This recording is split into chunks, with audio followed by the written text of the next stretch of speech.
तो लगातार बीजेपी का चुनावी प्रचार जारी है। इसी कड़ी में प्रधानमंत्री नरेंद्र मोदी का मोतिहारी में चुनावी सभा को संबोधन करने का कार्यक्रम चल रहा है। सीधे आपको ले चलते हैं बिहार के मोतिहारी, जहां पीएम संबोधित कर रहे हैं जनसभा को।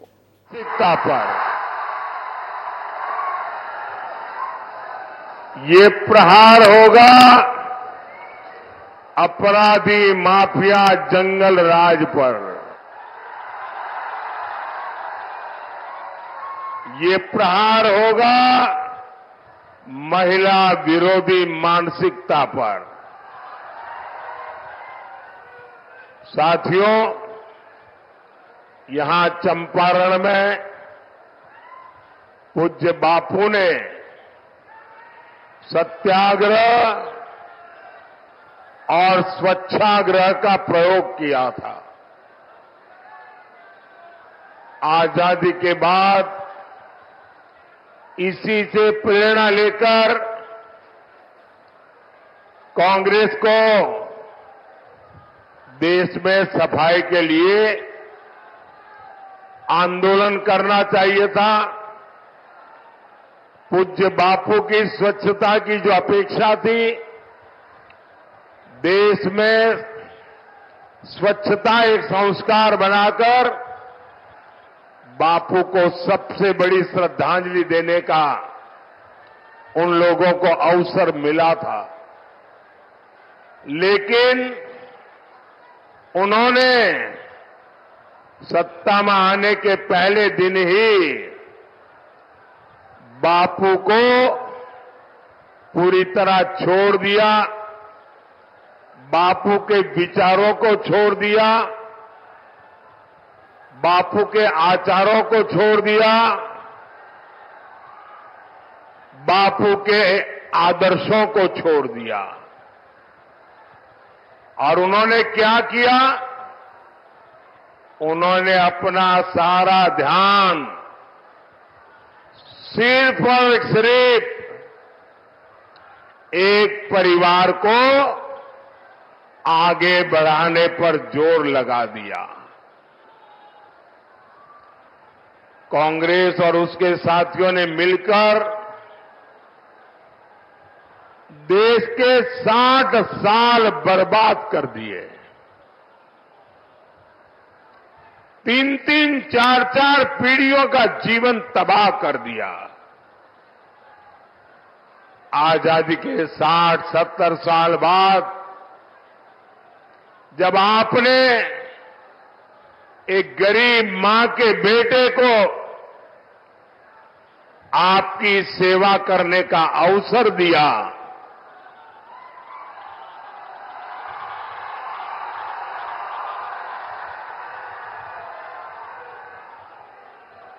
और 60-70 साल बाद जब मोदी आया, तब घर घर शौचालय पहुंचा।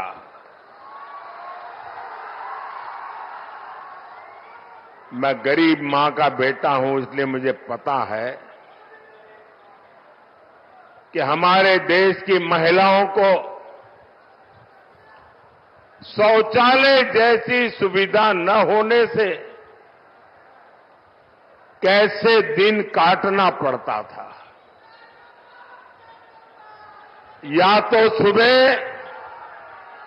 सूर्योदय के पहले जाओ, या तो सूरज ढलने तक इंतजार करो। और इसके कारण मेरी माताओं बहनों के शरीर के स्वास्थ्य पर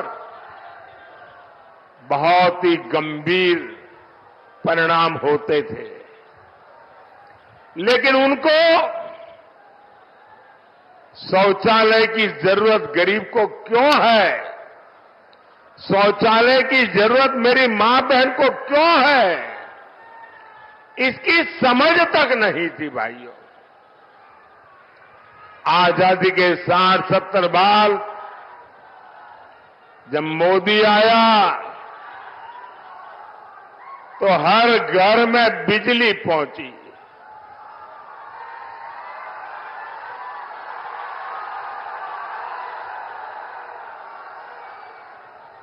ये मोदी है जिसने हर घर में गैस पहुंचाने का बीड़ा उठाया। ये मोदी है जो हर घर तक नल से जल पहुंचाने के लिए दिन रात मेहनत कर रहा है। कांग्रेस और आरजेडी जैसे उसके साथियों ने आपको सिर्फ और सिर्फ तरसा कर रखा। गरीब और गरीब होता रहा। इन 60 सालों में इन लोगों ने बड़े बड़े महल बना लिए।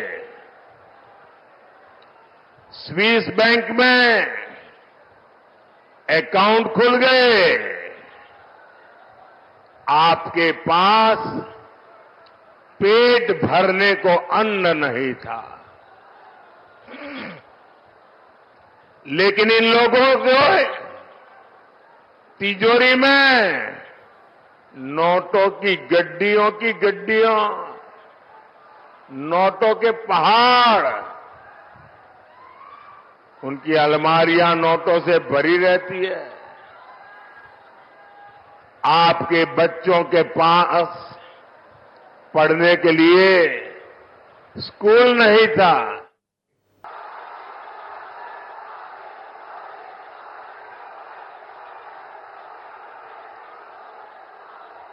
और इसलिए साथियों, मुझे केंद्र में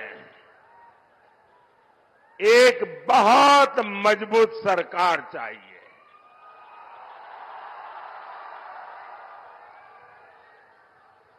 और मजबूत सरकार मोदी को, मोदी के परिवार को मजबूत बनाने के लिए नहीं, मजबूत सरकार आपके बच्चों के भविष्य के लिए।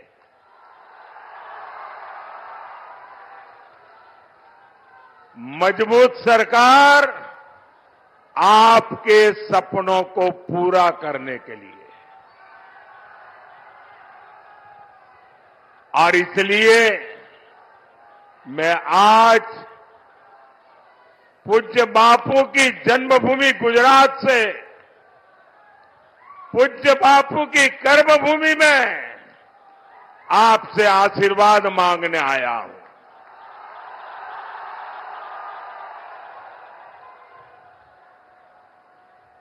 साथियों, मैं हिंदुस्तान के कोने कोने में जा रहा हूं। जनता जनार्दन के दर्शन करने के लिए जा रहा हूं। 10 साल के मेरे काम का हिसाब देने जा रहा हूं। और जहां भी गया हूं, एक ही स्वर सुनाई दे रहा है।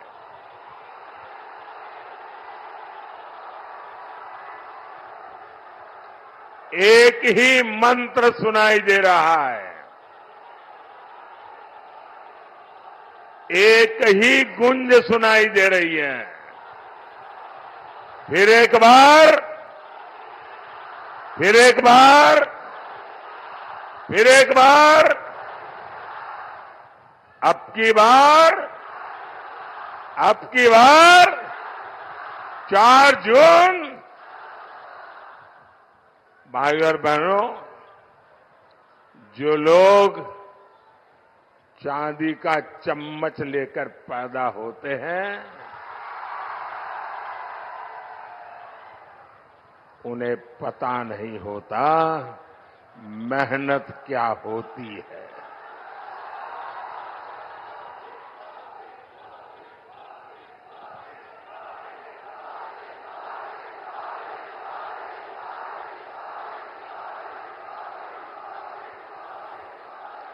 मैंने सुना है कि यहां कोई घूम घूम कर कह रहा है कि 4 जून के बाद मोदी को बेड रेस्ट होगा।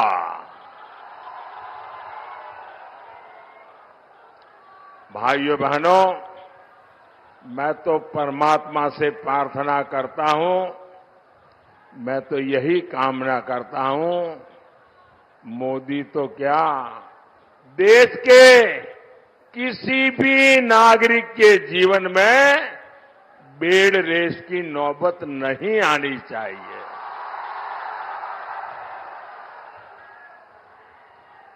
देश का हर नागरिक ऊर्जा से भरा हुआ हो, उत्सव भरी जिंदगी जीता हो, लेकिन जंगल राज के बारिश से और अपेक्षा भी क्या की जा सकती है। और ये सब ऐसे ही है। आपने देखा होगा कांग्रेस वाले क्या कहते हैं, मोदी तेरी कब्र खोदेगी, मोदी तेरी कब्र खोदेगी। इनका एक काउंटर पार्ट है उत्तर प्रदेश में, और उत्तर प्रदेश का शहजादा क्या कहता है, अब मोदी के आखिरी दिन बनारस में है, इसलिए उन्होंने बनारस में अंतिम गृह की व्यवस्था की है। साथियों, इस चुनाव में इन लोगों के पास मोदी को गाली देने के सिवाय कोई मुद्दा नहीं है। कोई कह रहा है कि मोदी की कब्र खोदेंगे, कोई कह रहा है मोदी को गाड़ देंगे। कांग्रेस के शहजादे मोदी की आंखों में आंसू देखना चाहते हैं। अरे इंडी वालों,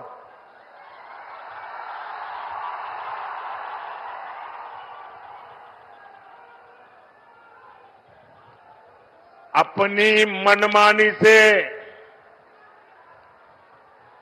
आपकी इच्छा से अब देश नहीं चलता। इंडी वालों की आंखों में भले ही मोदी खटकता हो,